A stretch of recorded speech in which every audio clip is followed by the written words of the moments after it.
there all the time. All right, thanks for listening to that quick overview of the Microsoft Live Meeting tool. I've just begun recording the event, and let me again officially welcome you all to Sex Trafficking in the United States. This event is sponsored by the National Institute of Justice and the Government Innovators Network. I'd like to begin this event with a quick poll. If you could please click directly on your screen to the category that you feel best applies to you.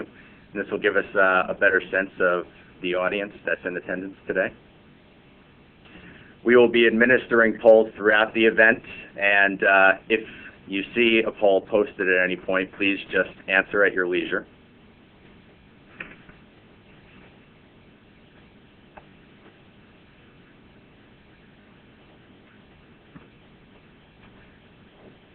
It looks like we have a fairly diverse audience today. That's good.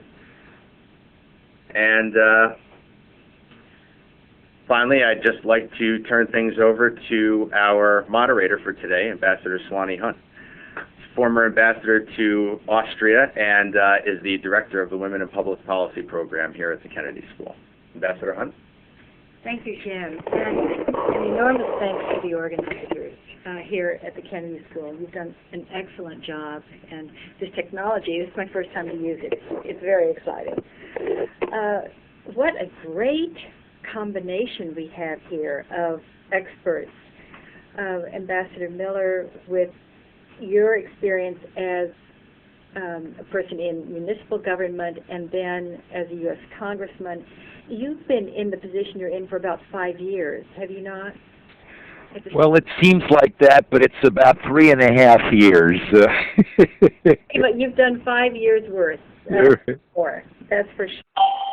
And so we also have Norma Hotaling. Yes. Your experience as a person who was right on the street and now has been working with other women in that situation in particular, and you know this issue from a point of view that is rare and unique to these conversations. It's rare and valuable to get the view from the inside out. So particular thanks. I've heard you spoken of very, very highly by Ambassador Miller. Thank you very much, and I respect his work as well, just as much. Good. And Senator Montigny, you and I don't believe we've met, but anyway, we're both here in Massachusetts, and you've done very important work at the state legislature level, authoring and sponsoring major human trafficking legislation. So this combination is extremely valuable. May I ask us, I'm going to just jump right in, and Ambassador Miller, would you describe to us the scope of the problem globally and also within the U.S. specifically? Sure. Well, first of all, I want to thank you, Ambassador Swanee Hunt, and the Kennedy School for hosting this. It's my first experience with this medium, and I'm excited about it. When we talk about trafficking in persons, of course that's a euphemism. We're really talking about the slave trade. And this conference is about sex trafficking, particularly in the United States. But to put it in global perspective, the slave trade goes on in the 21st century all over the world. Probably the largest category is sex trafficking, but of course domestic servitude trafficking, factory and farm trafficking, child trafficking, and all of these kinds of slavery our office is concerned with. This exists everywhere in the world, including the United States of America. And our estimates show 600,000 to 800,000 people, men, women, and trafficked around the world across international borders into all kinds of slavery. But that's just across international borders in 1 year. If you counted internal trafficking, it'd be in the we believe there's up to 17,500 men, women, and children trafficked across the United States borders into slavery every year. Again, that doesn't include internal trafficking. We believe that in the United States, and this was shown by a recent study by Kevin Bales and the Berkeley Human Rights Institute, we believe the biggest category, close to half of the slave victims, are victims of sex trafficking. And the next biggest category is domestic servitude, and then on down to factory and farm trafficking. We're talking, of course, about categories here, but this is a human story. Individuals are concerned. Norma Hotaling, I'm sure, will tell you about individuals that she has dealt with on the streets of San Francisco and elsewhere in the United States. I've had the opportunity to trafficking survivors all over the world. Our report, if you'll turn to the third slide. Ambassador Miller? Yeah. Hi, I'm so sorry to interrupt, but it's, we need to just disable this entry tone. So just give me 1 second to do that. Now you wanted me to call it the third slide, you said? Sure. Because we just put out a report about trafficking around the world, and you'll see on the third slide a young woman from Indonesia that I met in Riyadh, Saudi Arabia. And she was the victim of both domestic servitude trafficking and later sex trafficking. If you'll notice, some of her fingers have been amputated. This is a story that goes on around the world, the abuse involved, whether it is in a brothel in Amsterdam, whether it is in a home in Saudi Arabia, whether it is in a red light district in India, or whether it is in the United States. And individuals are affected. It's becoming one of the leading human rights issues or challenges of the 21st century, in addition to being a public health and national security challenge because of the links to organized crime. I think I've talked long enough in terms of setting the stage. Let's turn it over to some of our other panelists, and I'll be happy and eager to answer any questions that come up. That's fine. Thank you, Ambassador. Ms. Hotaling, can you put the human face on this? First of all, I must say, Ambassador Miller, having the picture was very helpful. But talk to us, Ms. Hotaling, about from the beginning, the recruitment, and walk us through this. Pimps are very savvy and cunning, and very often they use social isolation first, which means they target girls that they see as vulnerable. A pimp is a master at finding young women who could have very small issues in their lives, but issues that are separating them from their families. They could have, the young women can come from single parent families. Very often the father is missing.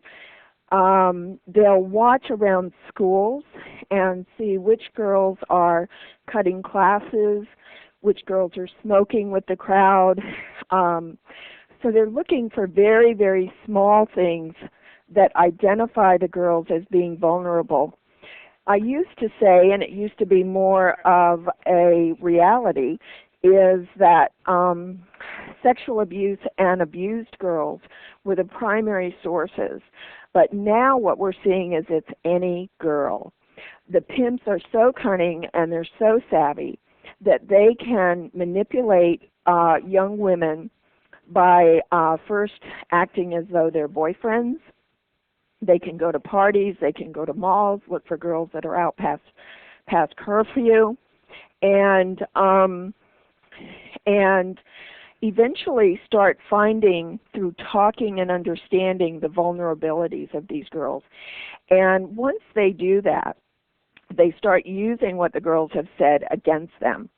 So if there has been some problems in the family, they'll say, oh, I can see how your family doesn't understand you, but I do.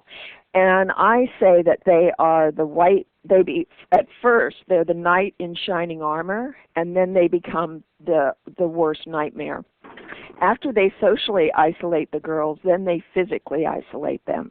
They move them out of the areas a little bit at a time away from their families. We have pimps in San Francisco that actually say when they go to Seattle or Portland that they're going shopping. They know that they can make more money off of trafficking in a girl than they can off of guns and drugs. They also know that through bonding with perpetrators, that this girl is very unlikely to turn and become a witness against them. So when you have a drug, you know it's a drug. When you have a gun, somebody's in possession of a gun, then you can make a case. But in the case of trafficking of girls, it's very, very difficult for a girl, after she has bonded with the perpetrator, to then become a witness. We have a circuit throughout the United States, and I started writing about this circuit in 1992.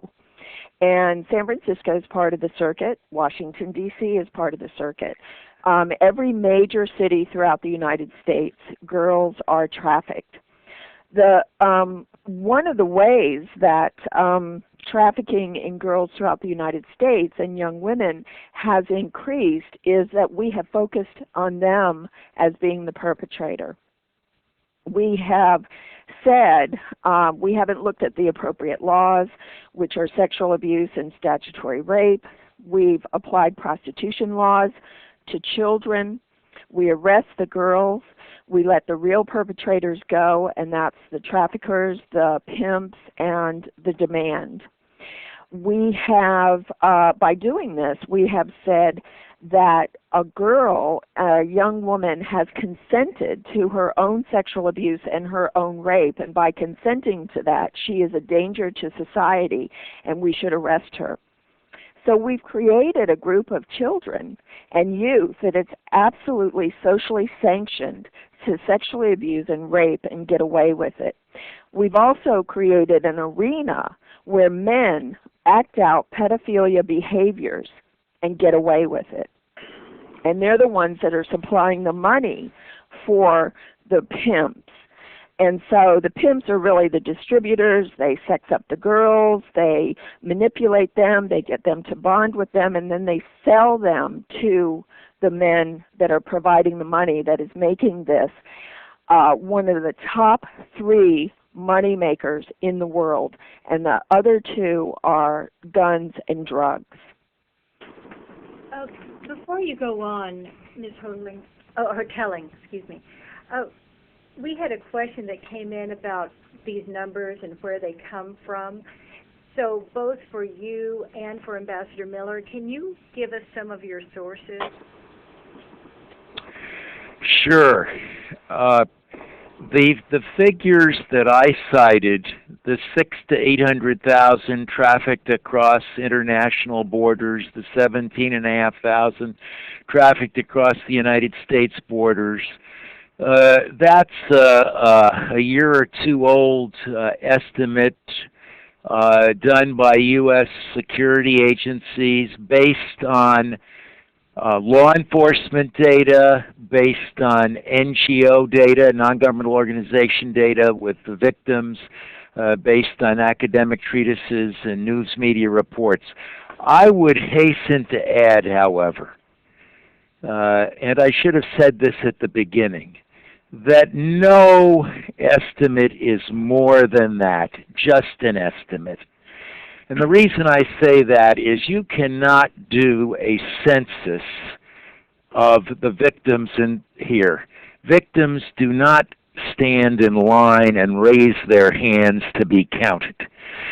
This is largely an underground activity. And so, therefore, we can take the numbers we know about.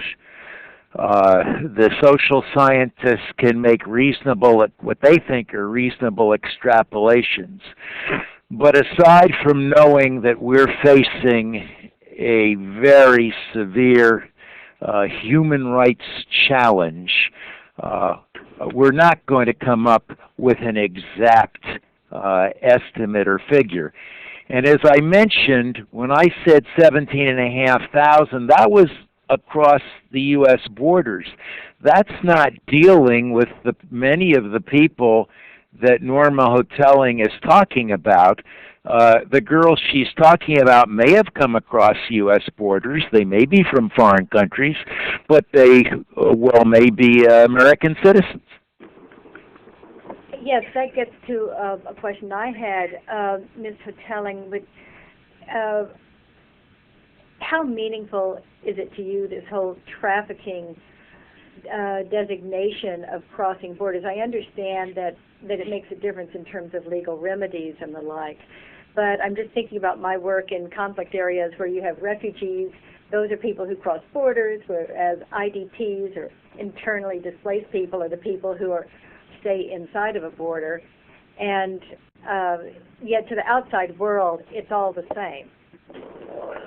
Do you all talk about this much? Now, I'm not sure that I completely understand the question, but what we always advocate for are services based on what the individuals say that they need. So at SAGE, we don't work with women that are just trafficking victims. We work with whoever walks through the door and whatever they say their needs are. And that is so important.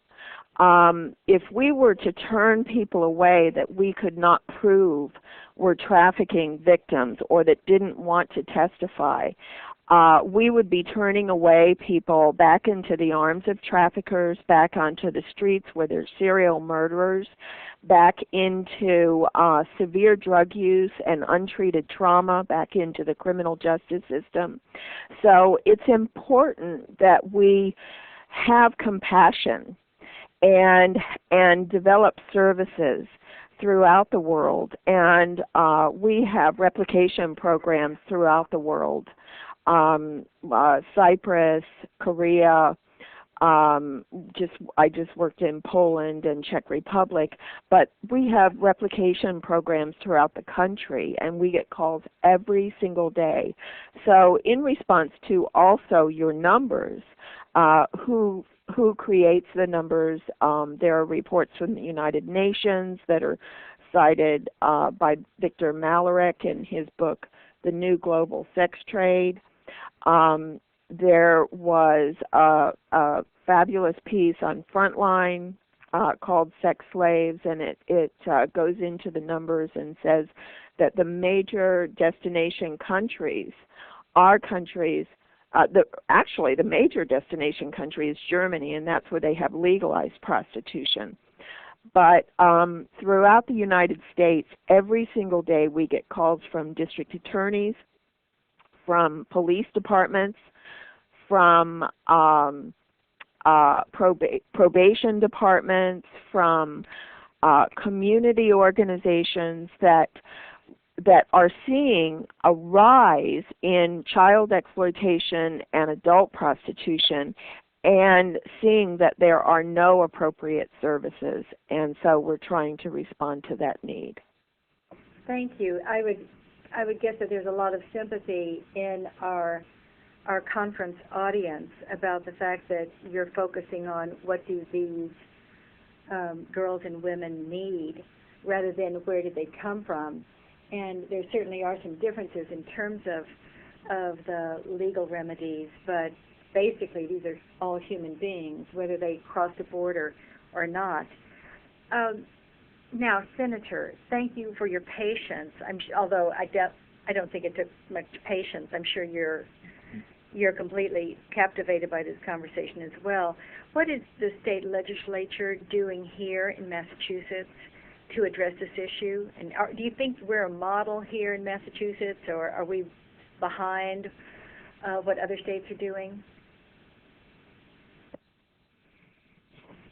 Senator, are you still with us? Can you hear me, Ambassador?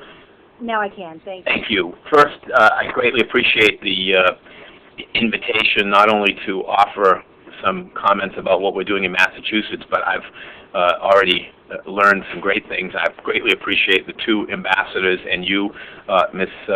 Hotaling, for offering such compelling testimony. I'm fortunate to have a younger staff here from a different generation that understands technology better than I would be overwhelmed if it were not for that. So I don't know that Massachusetts is a model to emulate. I hope when we're talking about this a year from now, that would be my answer. But I think perhaps Massachusetts, and my own experience, would be a good example for many in the listening audience. First, obviously, there are many on the line right now with far more experience and expertise in this than I look at us as literally amateurs on this. But I do think what I've learned in the process is just how important it is that state legislatures across the country get engaged in this issue. I personally was very skeptical initially when a staff member came to me and said, listen, I understand your interest in human rights.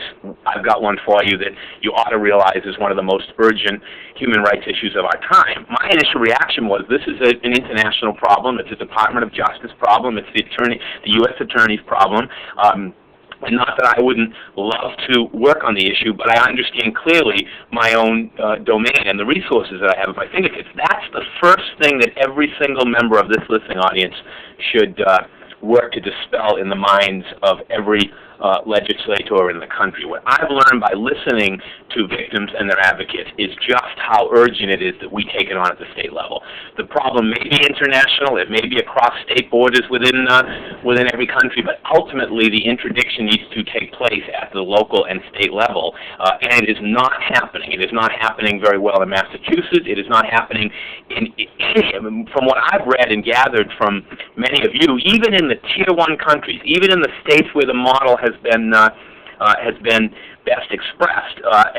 At best, we're just simply diminishing the number of lives that are destroyed every day. So I think basically no matter what we do, even if the model law passed in every state tomorrow, including Massachusetts, the problem is huge, and I think the solutions have been and will continue to be elusive for this reason. I think what we need besides strict laws is a massive paradigm shift in society, and I think everyone on this phone line understands why. The victims are in many cases nameless and faceless ghosts, frankly. They're irrelevant to our busy and sometimes indifferent materialistic daily life, and let's face it, and I think maybe Ms. Hotaling knows this as well as anyone on the line, society can more easily grasp the status quo. And here's the typical case in the status quo. You have a shattered, dispirited young woman, in many cases a minority, drug addicted, possibly, in many cases an illegal immigrant, and in the eyes of many, she is a law-breaking, common streetwalker or hooker or whatever the disparaging remark is. And the best way to deal with that, unfortunately, for some, the easy way to deal with it is to say, well, let's arrest her and let's, if need be, deport her. The more difficult case, the more realistic case in many instances is we have a victim of violent, maybe organized crime, drug-induced, maybe now addicted, but induced, kidnapped, raped, and in need of compassion, not punishment. That's a lot more difficult for society to handle, and I deal with it every day, obviously, in my daily life as someone who reports to a constituency, and ignorance is bliss.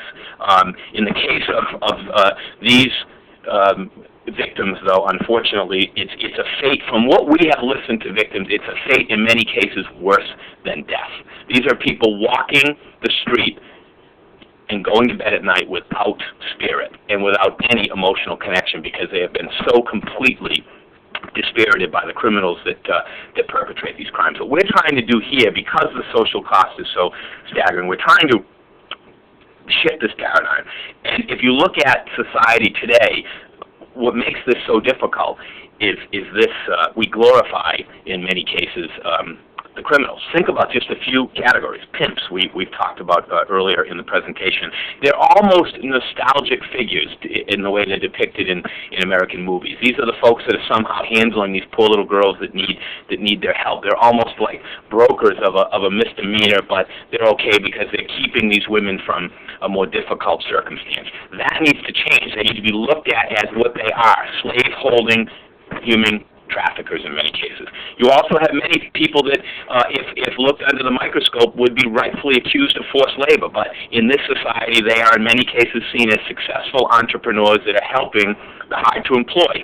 And lastly, perhaps the most difficult case is the case of the, I'll call it the suburban Stepford wife, where you've got a trophy nanny kind of keeping ahead of the Joneses. It's almost a bragging right in many wealthy suburban neighborhoods, when in fact in many cases there is a young person, mainly women, being held as a prisoner in the home of the person that's respected for being able to afford that kind of domestic help. So until we change that paradigm and start to look at these folks as violent criminals, no model law will answer the question. But what we're doing right now, and I have to give credit to Polaris and the Department of Justice and the other folks who have done the model legislation, we're trying to make sure that Massachusetts law runs concurrent with the federal statute. We're trying to, first and foremost, make sure that we are educating our citizenry and our law enforcement professionals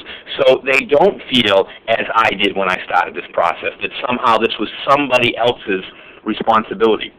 You do that, and I'll conclude, I know I'm going on too long, you do that in a few ways. First, mainly through training and public education of our citizens and law enforcement to make sure that people understand that frequently when they see someone that today looks like a common criminal, in many cases they are a victim of a much more dangerous, violent felon, someone who needs to be taken off the street, someone who there is no penalty that would be considered too harsh for some of these slaveholding traffickers. We want to rewrite the laws to enhance penalties and create a few additional crimes. We want to make sure that our human service network is coordinating very, very carefully, expanded and funded, and that there's a coordination with law enforcement that does not go on today. Again, there are some communities that have done a great job, but I don't know of any community in this country, and maybe before the end of this some will inform me, but I don't know of any country, including the United States, and I don't know of any state, including Massachusetts, that can say with a straight face that we are doing this in a model way and we are saving the life of every woman or child or man that is being victimized here. So we're going to hopefully push this forward, at least through the initial stages by the end of this legislative session. I think ultimately, because it's so complex, it becomes a big priority and a fight for the 2007 legislative session. But we are pretty determined to, at a minimum, have this comprehensive commission created. I would like to see us go further because we've learned so much in the last year. I think the studying mode is over, and we need to simply establish the penalties for new crimes, enhance the penalties for current crimes, and force the kind of collaboration across all of these different human service silos to make sure that when a victim is victimized, that their life is saved and that they don't fall between this very wide crack in the safety net. Thank you for a most articulate presentation, Senator. What you were saying was resonant with one of the questions that came in about this whole business of dividing the assistance. The questioner asked about dividing government assistance into different agencies and whether that really works or how it works. But I think we could also add the nonprofit system here, or churches, or any other people who want to be helpful to the situation. So I'm going to ask any of the three of you to comment on this whole, I'm sure, very frustrating question about how do you coordinate, and so that you don't have people simply operating in silos. What are the best models you've seen? This is Norma Hotaling, and we work on a regular basis in replicating our programs. And we work with teams from different locations. And in fact, Boston just sent a team to San Francisco. I had previously been to Boston and worked with HHS, probation, the health department,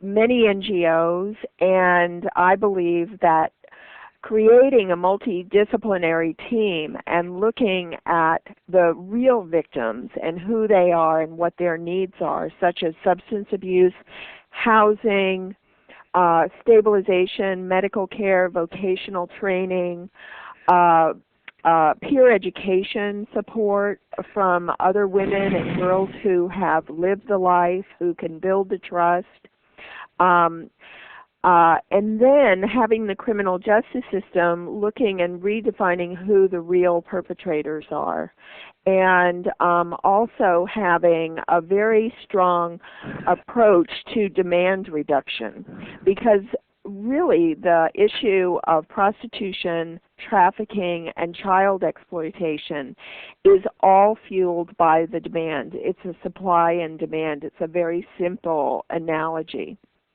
And so to have the teams, the coordinated teams together working on this issue is the most important ways of dealing with it, and also having the legislation backing what you're doing, enhancing the laws, such as what the senator said.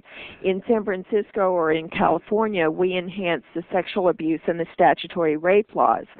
Now, in a way that is, you almost go, duh, because it is sexual abuse and it is statutory rape.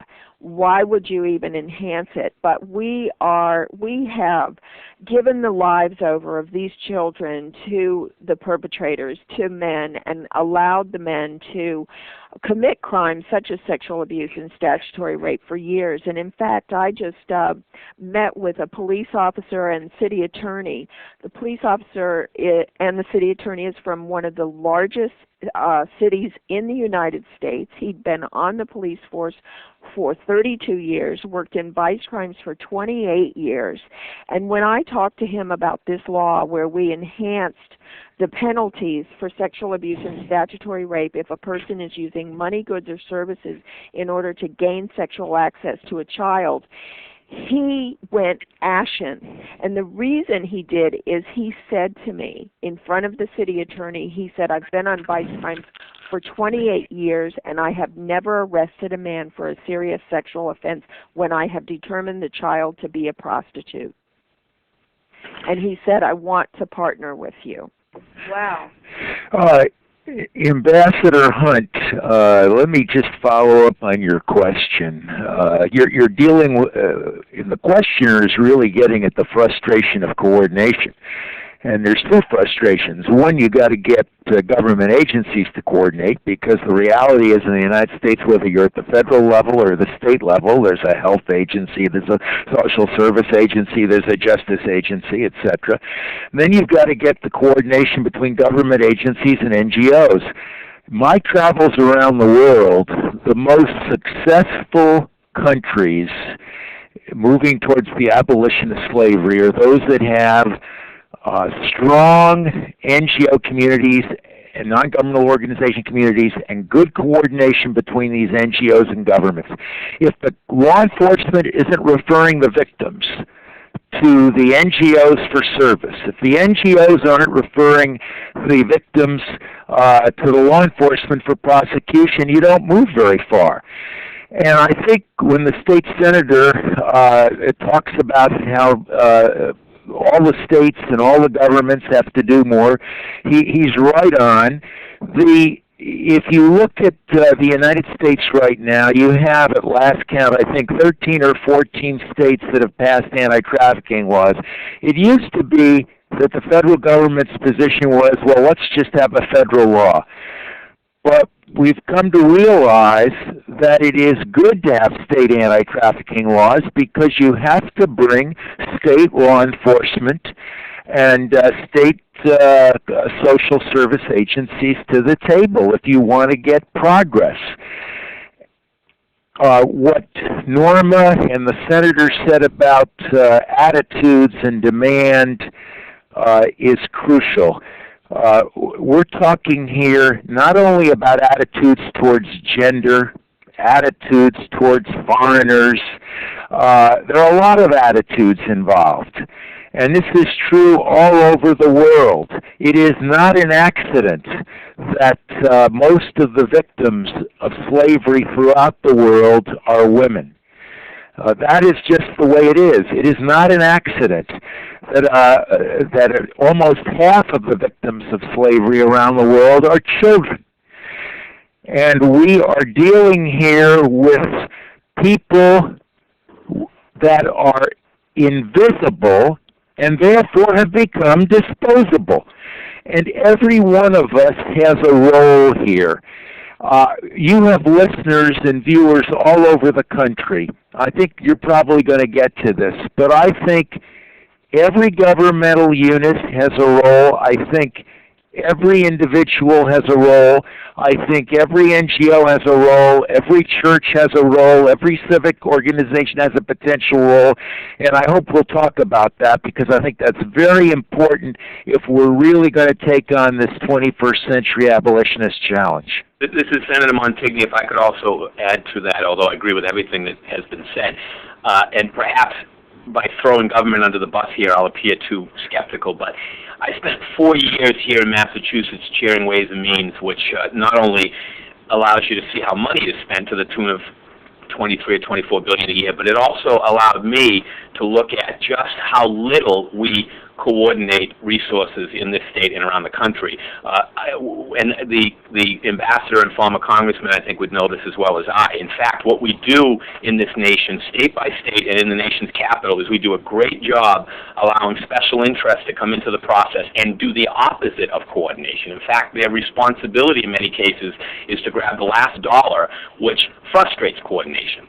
So whether that special interest is a corporate special interest, or whether it's one law enforcement agency versus another, or whether it's a law enforcement agency that doesn't have a full respect for the human needs in this case, I'm very, very skeptical, and I'm saying that for this reason. I'm saying it because I hope every single member of the listening audience, when they go back to their respective states or countries, will demand of their legislative and gubernatorial leadership and congressional leadership that this coordination take place. The first thing you have to do, though, even in the areas where we have prioritized it as a nation, we say we're in a war on terror or in a war on drugs.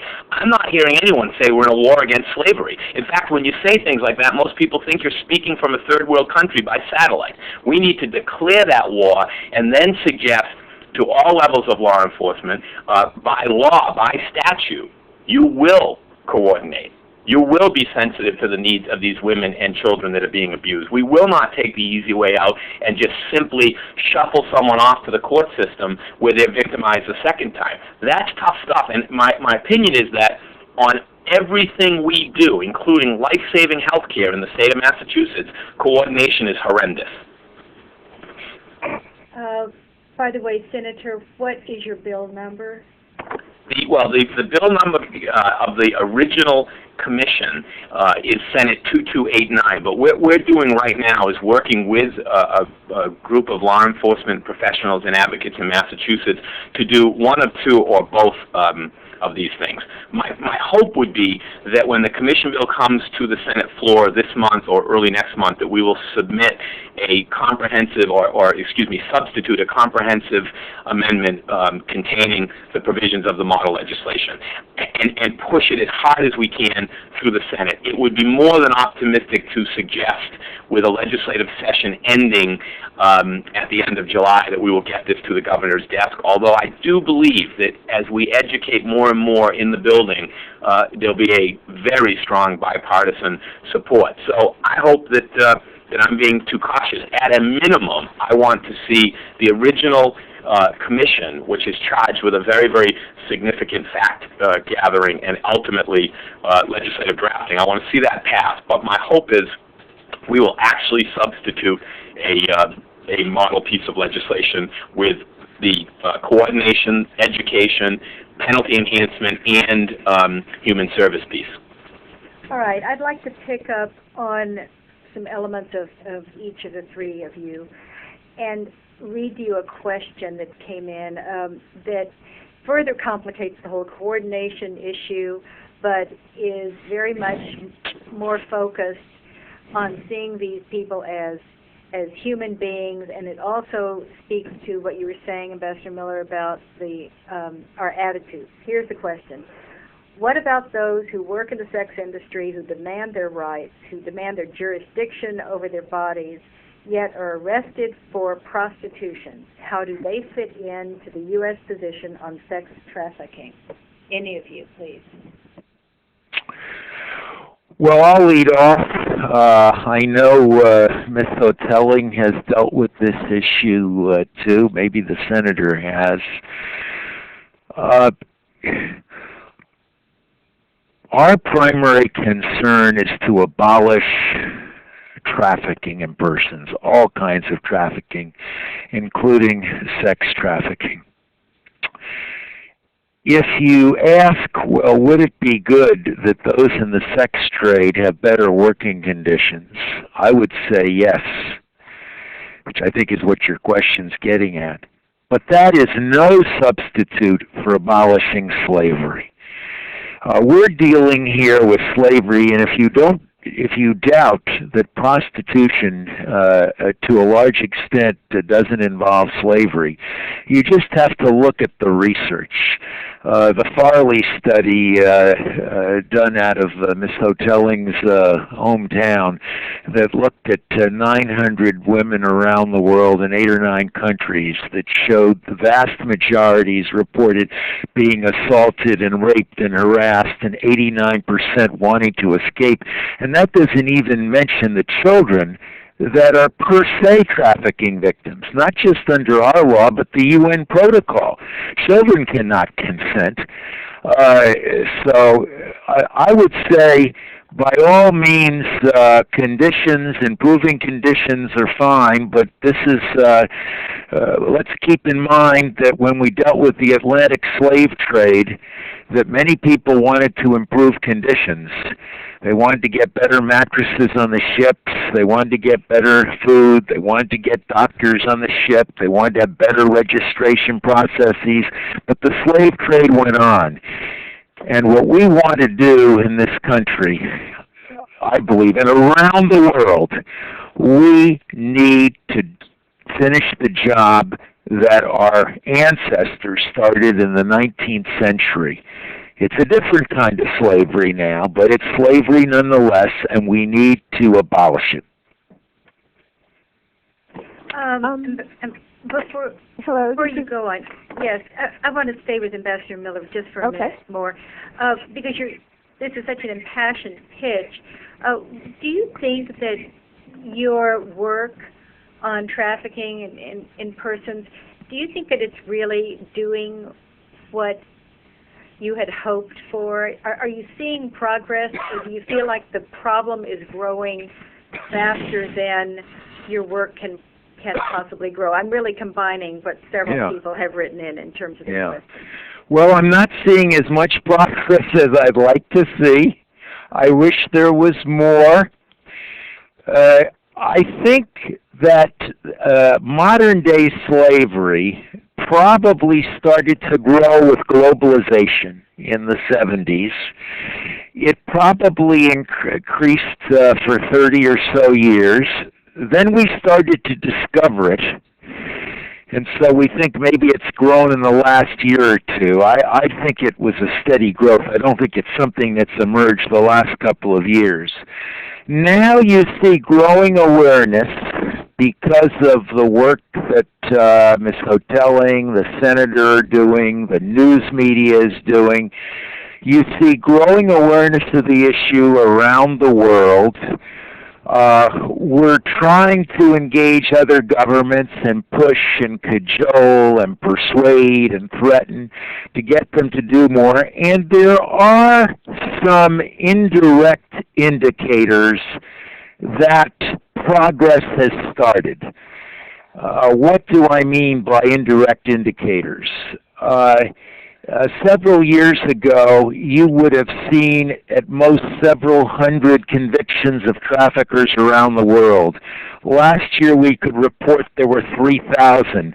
This year, the figure is up to 4,700. The number of prosecutions and convictions in the United States have tripled. So we see the start, not enough, but we see the beginning of a message being sent to the traffickers. Secondly, whenever I visit other countries, I invariably hear of another shelter being opened up for victims. I don't have an accurate count on this. We're going to try to do this, but I think if you look at the United States and abroad the last couple of years, there's definitely been a significant increase in the number of shelters that are caring for victims. Last year, you saw 41 countries around the world pass anti-trafficking and person legislation. The year before was 39. The year that the United States passed its own trafficking law back in 2000, it was just a small handful. And now you have several states passing anti-trafficking legislation, leading states like Massachusetts and New York looking at this. So these are signs that we should not despair and give up. We haven't made the progress we should. We all have to do more, but I think we are starting to move in the right direction. I hope so. All right. Now, Ms. Hotaling, would you come back in here? Yes. Hello? Yes. Yes. I think I've seen. Can you speak closer to the microphone, please? Yes. What I've seen around the world as a result of the Trafficking in Persons Office and the Trafficking Victims Protection Act is unprecedented. People and governments, NGOs are thinking about trafficking first they're thinking about it at all. And they're thinking about it in a whole new way. This is the first time that we're seeing legislation being created throughout the United States. It's the first time that we're seeing demand reduction activities and even language around the demand being spoken. Legislation being created around the demand, and unprecedented pressure being put on countries that have legalized prostitution to see that they're not only places where trafficking is increasing, they're also places that where men are recruited into being the demand, and that is a big problem. We have no research whatsoever about the lifespan of a man once he becomes the demand, but we do have evidence that they don't care whether or not it's a child, it's a woman that's trafficked, or if it's a woman who so-called freely chooses prostitution. And in Germany, they're starting to reconsider legalized prostitution, and it's a direct result of the work that Ambassador Miller is doing, and the pressure and the education of what trafficking is and what promotes trafficking. And there's a quote that is on slide 48 of my presentation, where it says, stopping human trafficking was one of the reasons that Germany legalized prostitution. The logic was that by legalizing the trade, it would become safer and healthier, just as Ambassador Miller said, making the slave trade safer and healthier. But the United Nations report on human trafficking that was released last month still rated Germany very high as a destination for women forced into sex work. and some of those who supported legalization are reconsidering. It was my party, the Greens, when we pushed for legalization, said Hiltrud Breyer, a German member of the European Parliament. We really believed it would bring the profession out of the shadows and improve lives. I'm rethinking that position. That is so important. This is historic. We have never seen countries that make upwards of $48 billion billion euros reconsider their position on legalization. Thank you. Well, Senator, this connects to one of the questions that came in about the causes. And I'll read you the question. Does your work include looking at the root causes of human trafficking, for example, economic reasons? I think that would be a more radical paradigm shift as a way of looking at this issue. First, if I could very quickly pick up from the last question, although I don't have much to add, I would say that we should never confuse the two, and I guess suggesting what Ambassador Miller said, I would clearly side with. You can have a discussion about decriminalizing prostitution, just as you can have a discussion about the medicinal use of marijuana and decriminalizing marijuana, but we never get confused about the difference when someone is a violent thug selling heroin on the street and lacing it with something that ultimately results in somebody's death. I mean, we're dealing with a completely different scope, and in the end, the more we do, and I want to commend the ambassador, the more we call it what it is, the more we talk about the violence and the slavery aspect, I think the more we're helping to educate our constituency. The only good news in catching up on this, again, I've only been at this the past year, and I look at how skeptical I was as an involved, fairly enlightened public official, someone who cares deeply about human rights issues, and I was skeptical about how much of this was going on here, and if it was, how much would truly be in the domain of local and state politicians and law enforcement officials. After spending some weeks or months on it, it is clear to me that, in fact, it is a significant problem, and the more we call it what it is, the more we deal with the media and other NGOs and groups that can get the word out, and we call it slavery, the more we talk about the shock factor. That may be the only good news in this. The story is so shocking and the details so gory that there's a lot of free education out there. The media will pick up on it when we can find victims or their advocates who will publicly state the case and state just how little is being done around the world to stop it. Back on the question of looking at the root cause, I don't have anything to say to that other than it is not being done in Massachusetts or around this country to the level necessary. And it's not just around human trafficking and slavery. We can have this discussion around welfare reform. We can have this discussion around inner city crime. And when you get into the discussion around poverty and racism and the root causes, unfortunately, you lose, at least if you read the polling data and you look at the constituencies that we represent, you lose the majority. And that, I guess the best answer I have to the question is that no, not enough is being done, and we will never solve the problem until enough is done. Well, you mentioned earlier about media coverage, so let me pick up with another one of our attendees' questions. This person thinks that there's far too little media coverage and wants to know why. Do you all have the same feeling about that? What community awareness initiatives are underway? And by the way, someone else asked about models from other countries, either for coordination, but I think we could include media awareness in that question too. So anything you all want to say about this country, is there enough coverage, and are there models in other countries for coordination and coverage? Okay, I'll lead off.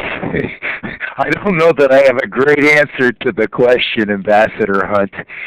Of course, I wish there was more news media coverage, given that I spend so much of my time on this issue. I would agree there's not enough media coverage. Having said that, we monitor in this office the the news media coverage in this country and around the world on the trafficking issue. And I've got to say, if the viewer or listener who asked that question thinks there's too little coverage today, she or he should have looked 3 or 4 years ago. There has been an exponential increase. It may not seem like it, but there has been. If you look on TV today, you see programs on CNN and Dateline and all kinds of shows, and even the dramas now work in trafficking as a theme. You're definitely seeing more news stories. There's far more coverage of our report, and this is true around the world. It's not enough. It's not enough because but the news media coverage, I think, is responsible to a large extent on the progress that's been made. Once the news media starts covering this, then good things start to happen. Then citizens are aware of it. Most citizens, most people, middle-class people, educated people in all countries are shocked when they find out this is going on in their country. Then they hear about it, they want to do something. It's like Americans saying, what, slavery? I thought it ended with the American Civil War. When they hear about it, Americans want to do something about it.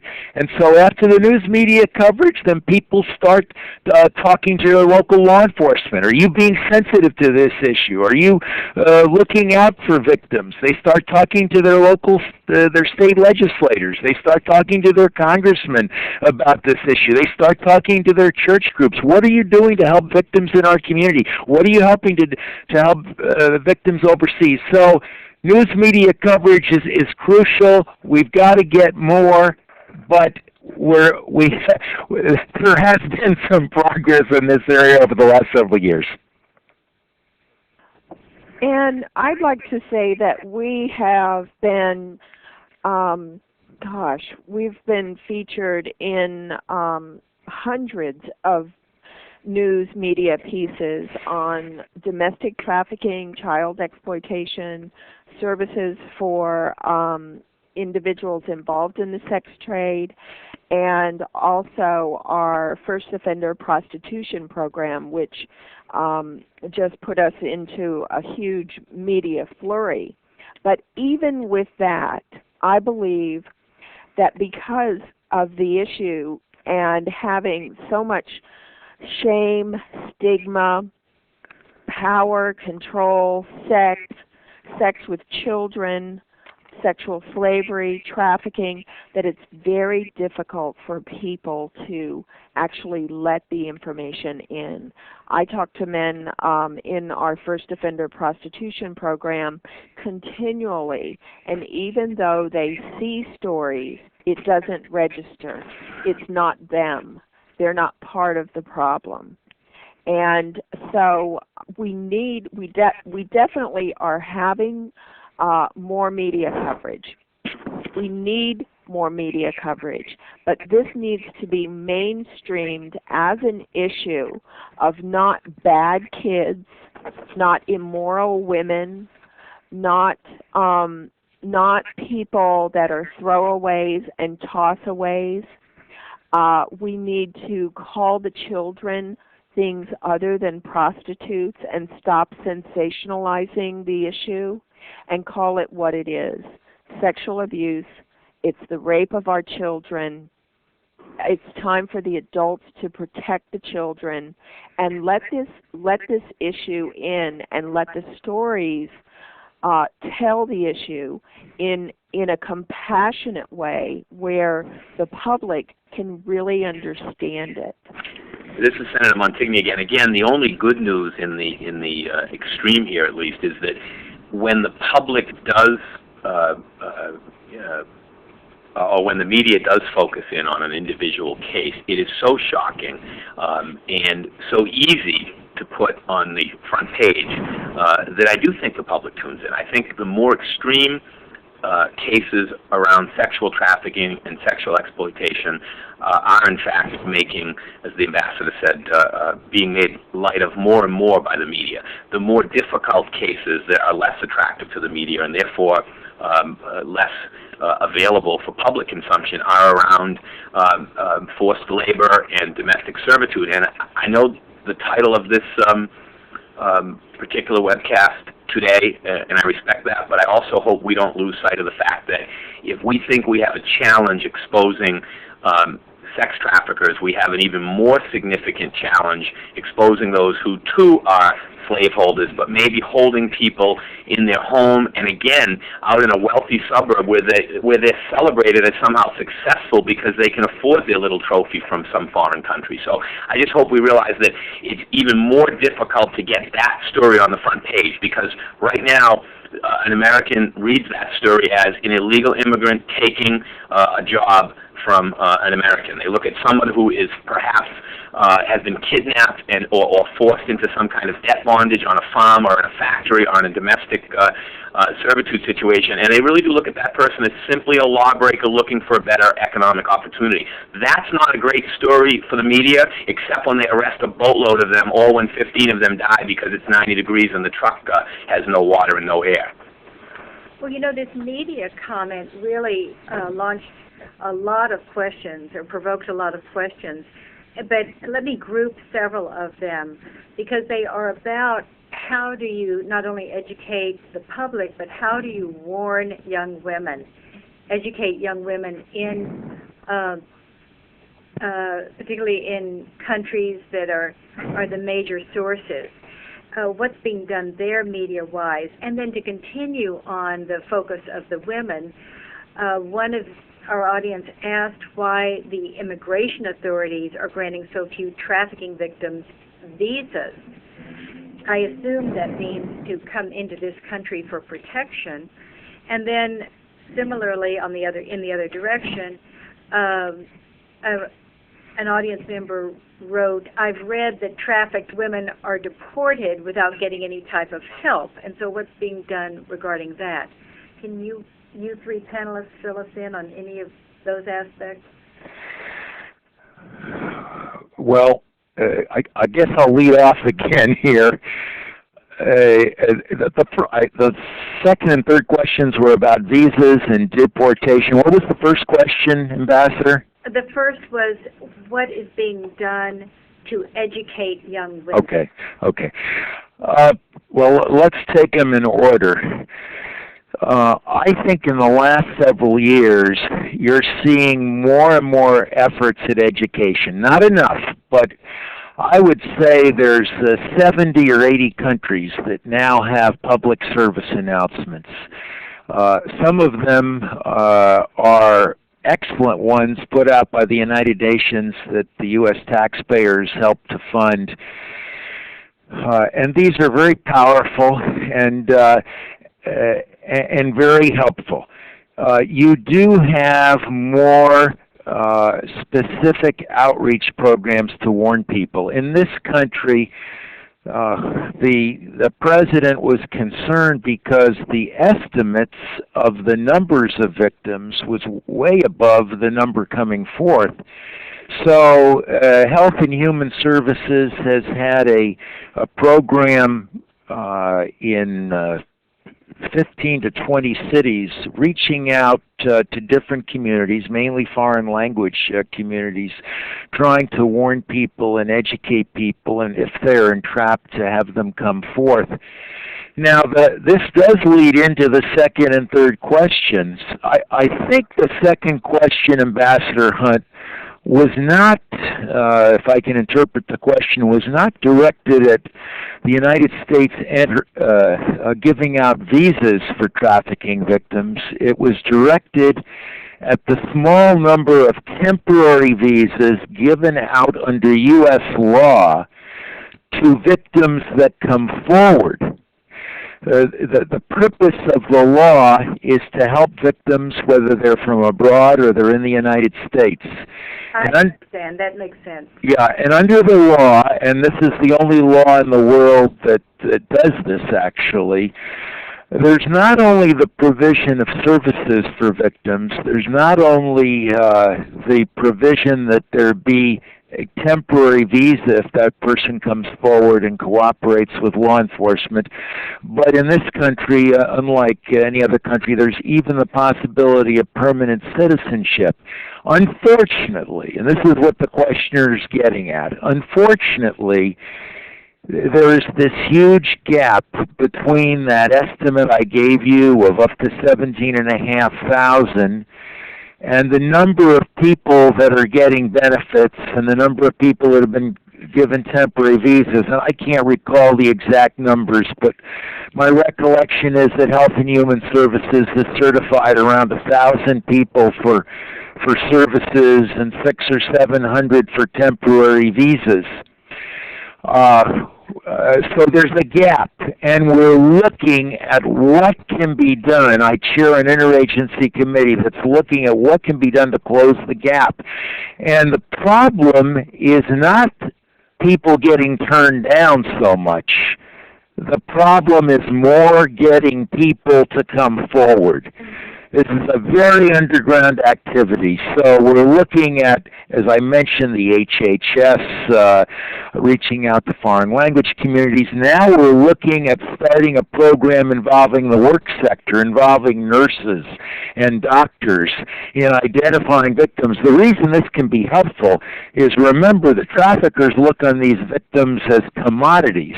And so often when they're hurt, when their, quote, commodity is damaged, they will go for medical assistance. It's in their financial interest. So we're looking at ways to involve the work sector. The third question was on deportation. Are victims getting deported instead of getting assistance? Is the questioning sensitive enough? I am sure that there are examples of where there have been deportations. There has not been sensitive questioning of victims in this country. And if people have examples, I'd like to hear about them. They can get those examples to me because I'd like to follow up. It shouldn't be happening. Sometimes it does happen. We're trying to train officials, see that Department of Homeland Security and other departments train their officials so that they're sensitive questioning. If somebody comes in and is illegal, they just don't put them on a plane out. They try to find out from their questioning whether they came in with a trafficker.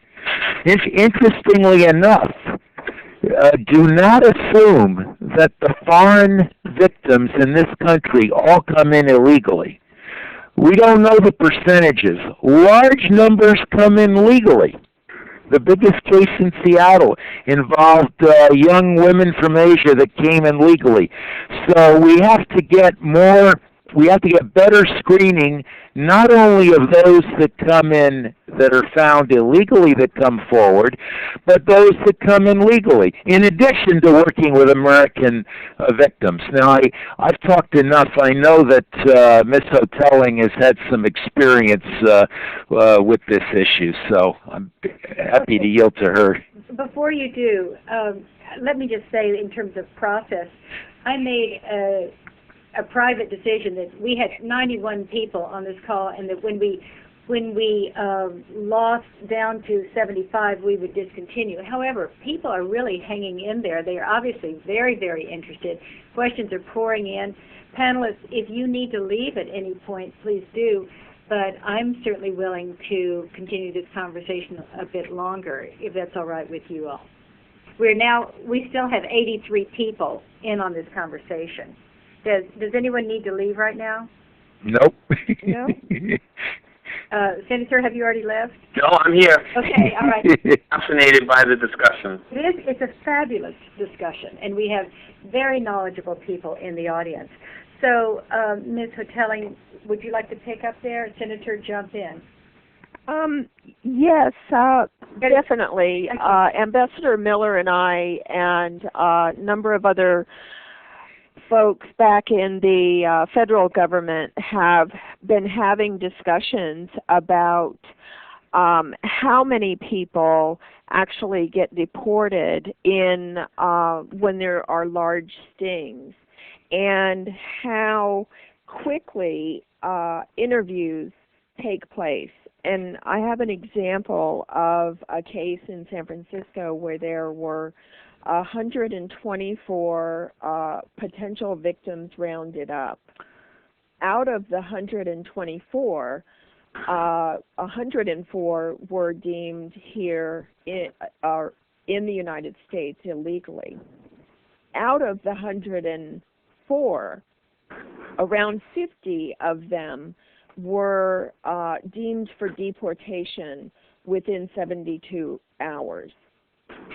Out of the 104, 25 were given, around 25 were given material witness status, which means they are held in the country without any services or financial assistance. So out of the 104, around 26 or 27, and this is the success, were deemed trafficking victims. Ambassador Miller and I have talked quite a bit about this, and in Europe, each country gets to decide on a reflection period, so that women or individuals who possibly were trafficked but don't remember or are bonded with their perpetrators or feel that coming forward would cause retaliation. They've been held in isolation. They have shame and stigma so associated with being involved in trafficking, which they are related to as prostitutes. They are suffering symptoms of post-traumatic stress disorder. They're bonded, very bonded to traffickers. They feel that the traffickers are there to keep them alive, and they're very grateful, actually, for small kindnesses. So we look at this and we say, well, that's a prostitute. She's not a trafficked victim. She's protecting the pimp. She's bonded to them.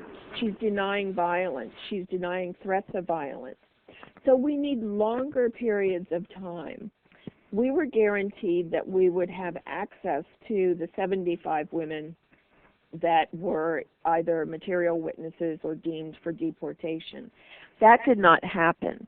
Once they went into the U.S. attorney's, not custody, but their area, and then they were moved to ICE, we lost contact with them. And we wanted a way to continue having contact with the women that were deemed for deportation. Now, what happened out of that, and this is very important, is that many of the women are now working with the defendants. They've been lawyered up, and they're actually still in the country because they will be witnesses for the defense. Many of the women were also trafficked. We trafficked across the borders immediately so that they couldn't at any other point become a victim.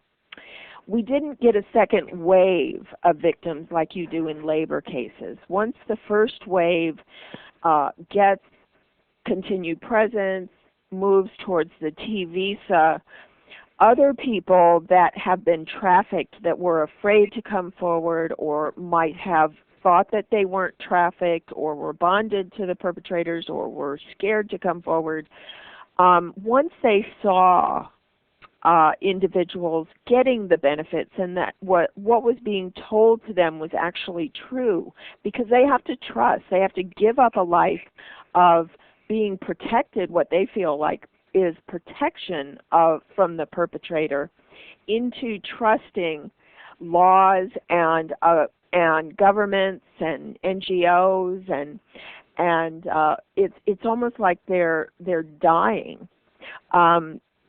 once they see that the individuals actually are getting the benefits, then a second wave can come through. Well, that didn't happen in this case. And we were very sorry about that. And one of the reasons that it didn't happen is that the interviews were done so quickly, the determination was done so rapidly, and then there was the problem of the interagency coordination on the federal level not being able to intervene with this case quickly enough. Well, what you've touched on so many of the issues that our audience are raising. One is saying, why does U.S. law include mandatory cooperation from victims? Can anyone comment on that? Actually, it's it's really important, and this is something that we need more law enforcement to understand also, is that it just takes willingness to cooperate. And so many of the cases actually don't go forward. The U.S. attorney decides that there might not be enough evidence, that they can't make the case. A lot of the details that they rely on to make cases, such as when were you brought over here, what time, where did you land, and you have to remember that a number of the people, or most of the people that are trafficked to this country, don't have calendars, don't know how to read calendars. Some are illiterate. There are so many, they're disoriented, they've been in horrible boats. Right. And so just being willing, we need U.S. attorneys' offices and we need more law enforcement to be able to issue the letter for continued presence on the victim being willing to testify. All right, let me read. Ambassador, can I just jump in there, please? Senator Montigny again. Right. I'm sorry if I'm beating a dead horse and simplifying it, but I feel that unless and until there is this major paradigm shift, and maybe that's why I keep coming back to talking about it and education and using the media and really pushing the politics of the issue, I think no matter what we do with model legislation and resources and coordination, everything we do, until we change the way people think about these victims, and it is not a coincidence to me, and again, forgive me if I'm simplifying it or I'm coming in as a skeptic, but it is not a coincidence that we issue so little protective support, whether it be by way of visa or preventing deportation. It is not a coincidence at all.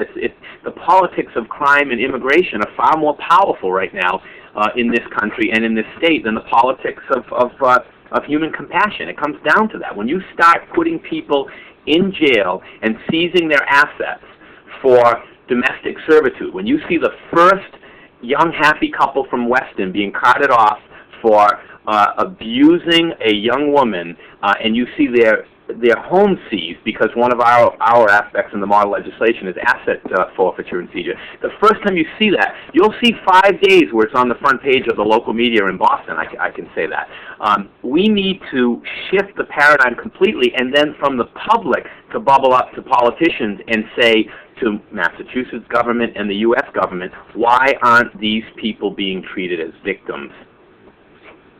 Thank you, Senator. And let me add one last 4 points from different questions that are all part of this, and then ask each of you to do a final wrap-up comment.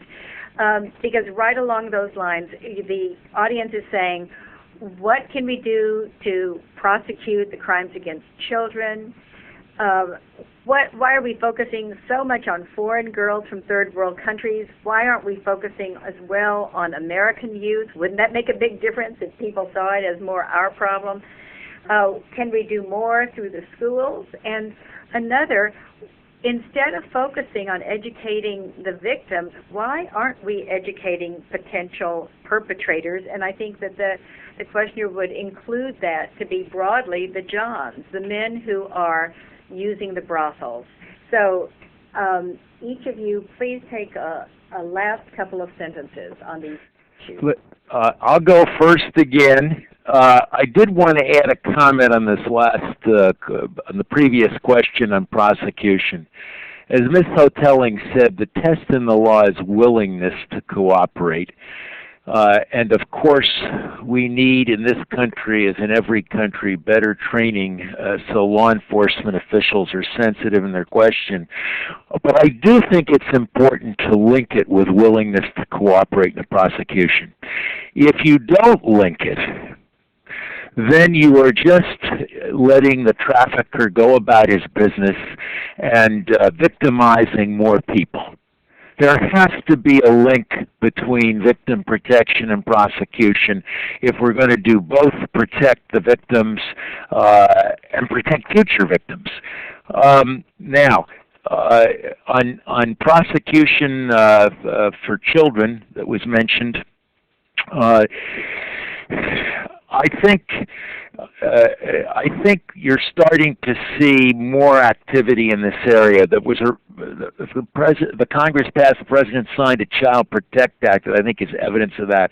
We're for the first time starting to prosecute Americans who have gone abroad to victimize children, and I think you're going to see more prosecutions, both of them and of Americans at home.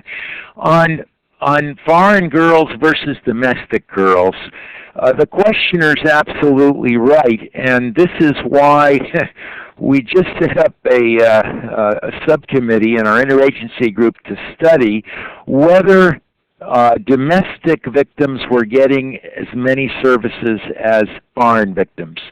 The figures that were given, when I said 1,000 certified by HHS, those were foreign victims. We believe that far more American victims have received benefits, but they're not counted in the same way under this law. So we're trying to get a better handle on this, and we're trying to make sure that domestic victims do get as much attention in case management.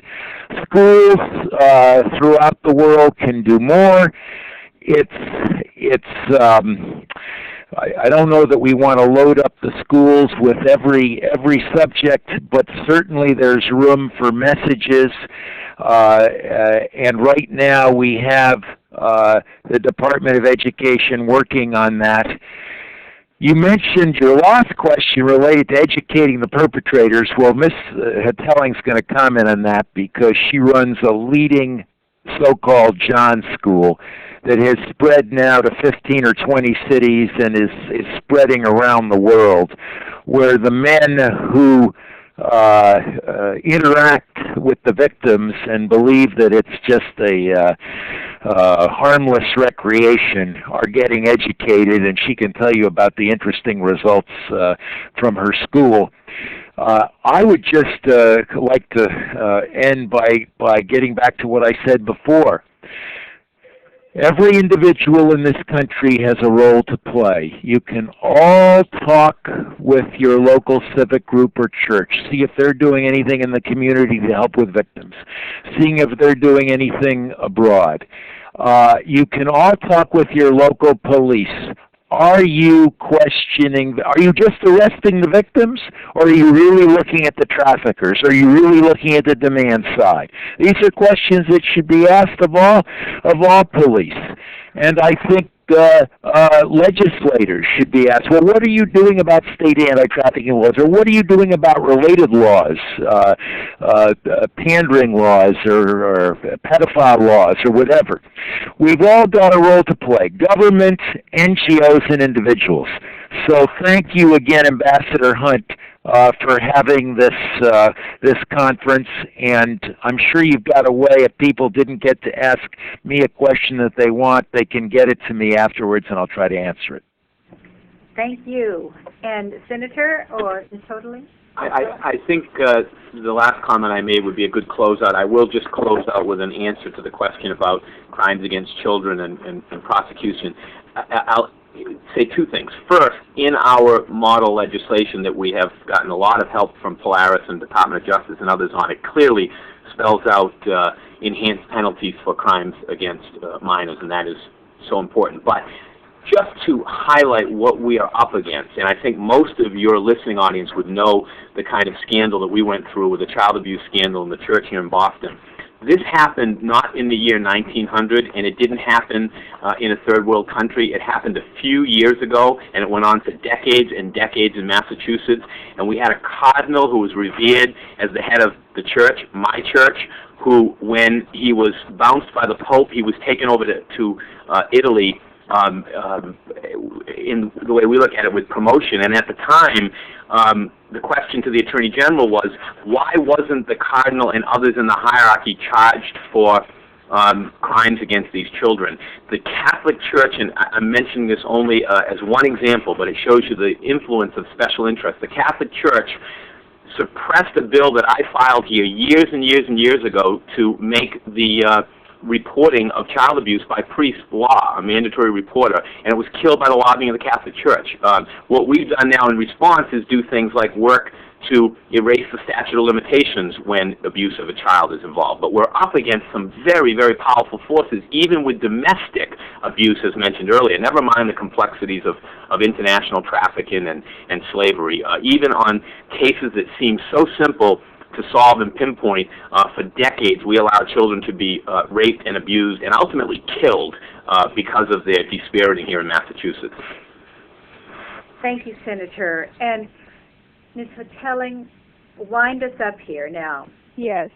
Could you bring up slides 17 and 18, please? And I would like to just give you a very short overview of the First Offender Prostitution Program. And it's a collaboration between the District Attorney's Office, SAGE, and the San Francisco Police Department. And over 700 men have been diverted from the court system and offered an educational and rehabilitative program in lieu of criminal prosecution. And the most important part of this program, and there are many, is that it's a restorative justice program. The money that the men pay, and they pay an administrative fee, is funneled back into services, because we believe that a woman or a child should not have to testify in order to get services. And I beg any legislator to make sure that services are not contingent on an individual testifying, and for us to use our great thinkers to figure out ways of making cases using IRS, using RICO Acts, using a number of other means in order to get the real perpetrators, including the demand, and use that money to fund services for anyone who wants to walk through the door and escape prostitution, escape trafficking, provide housing, vocational training, etc.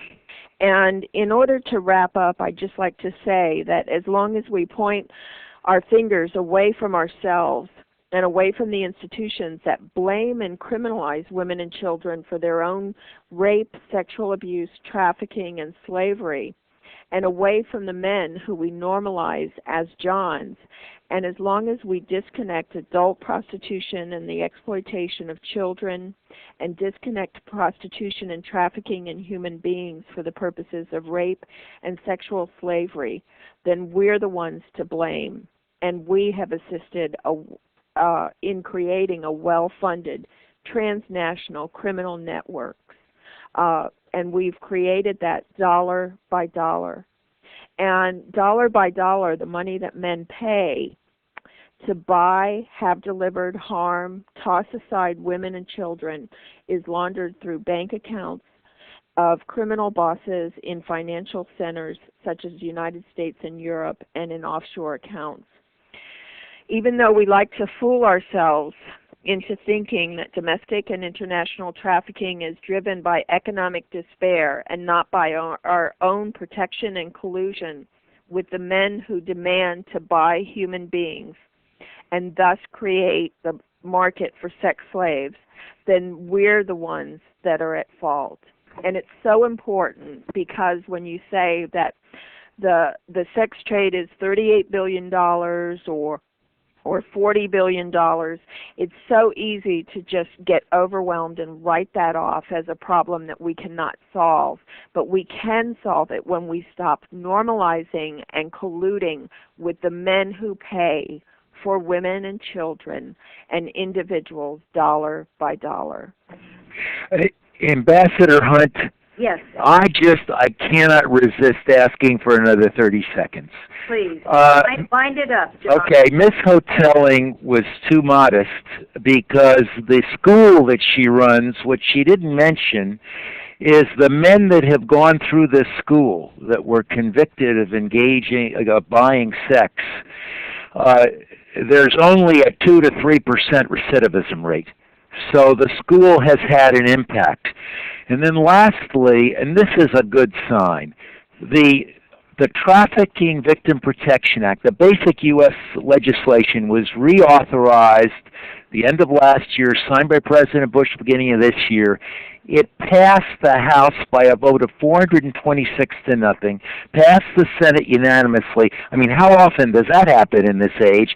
And what it shows is tremendous growing bipartisan awareness and support from a coalition ranging from faith-based to feminist groups. So I think what we have the start of here is an abolitionist movement. And just like in the 19th century, it took decades of perseverance to achieve that abolition. We need that perseverance today. But if everybody listening in does their part, what I want to see is for everybody listening in to become part of this 21st century abolitionist movement. Good for you. And as a faith-based feminist, I will say that there's room for all of us. Enormous thanks to our three panelists and to the Government Innovators Network. I'm so pleased that you asked me to be a part of this. Jim, would you like to give us any last words? Yes, by all means. I of course, would like to thank Ambassador Hunt for moderating and all our three panelists. There were a few questions submitted about locating the resources that we were browsing through on the web, and we have actually compiled a list of several resources on the Government Innovators Network web portal. So what you'll want to do is go to www.innovations.harvard.edu, and then on the menu that appears on the left, there's a toolbar, and you will go to Expert Chats and find the scheduled chat, Sex Trafficking in the United States. And under that, we have a resources link.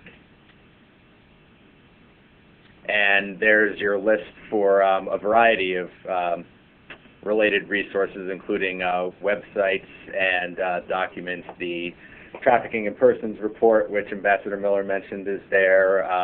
Some public service announcements, an interview, NPR and Norma Hotaling. So lots of good stuff there. And I'd also like to quickly post some instructions for you on how to access the text-based chat rooms that I was speaking about at the beginning of the event.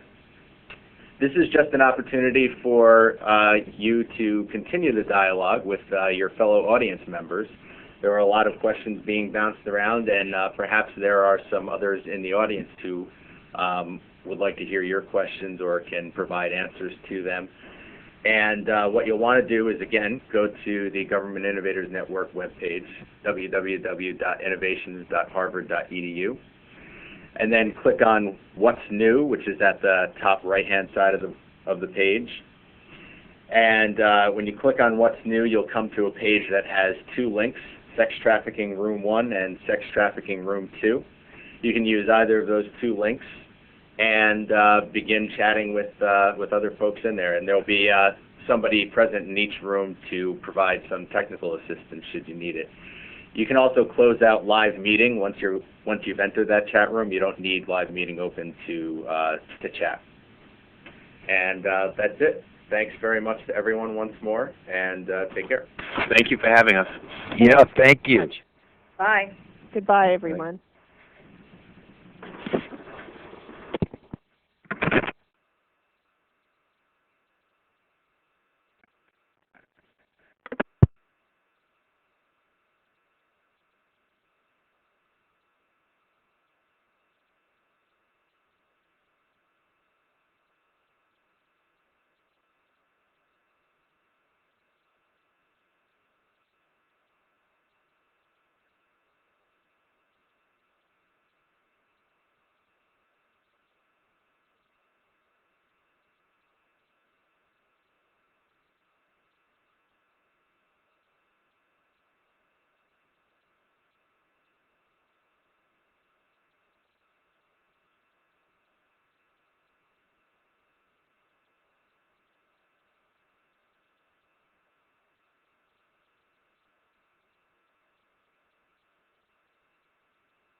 Thank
you.